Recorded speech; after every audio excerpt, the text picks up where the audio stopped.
নমস্কাৰ বন্ধু বান্ধৱীসকল, আপোনালোকক সকলোকে জুন বেলি চেনেললৈ স্বাগতম জনাইছোঁ। আজিৰ ভিডিঅ'টিত আছে কেইটামান অসমীয়া কুইজ। আহকচোন ভিডিঅ'টি ষ্টাৰ্ট কৰোঁ।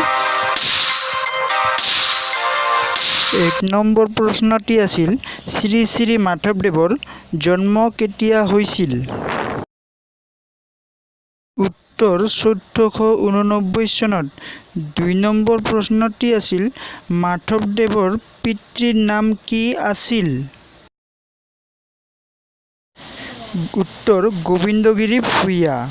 3 নম্বৰ প্ৰশ্নটি আছিল, ৰঘুনাথ চৌধুৰীৰ পিতৃৰ নাম কি আছিল? উত্তৰ ভোলানাথ চৌধুৰী। 4 নম্বৰ প্ৰশ্নটি হ'ল, সূৰ্যৰ পোহৰ পৃথিৱীলৈ আহোঁতে কিমান সময় লাগে? উত্তৰ 8 মিনিট 12 ছেকেণ্ড। 5 নম্বৰ প্ৰশ্নটি আছিল, 51তম 2003 ৰাষ্ট্ৰীয় চলচ্চিত্ৰ প্ৰতিযোগিতাত শ্ৰেষ্ঠ গায়িকা কোন আছিল? শুদ্ধ উত্তৰটি বাছি কমেণ্ট কৰি জনাব। লগতে ভিডিঅ'টি শ্বেয়াৰ কৰিবলৈ নাপাহৰিব। ধন্যবাদ।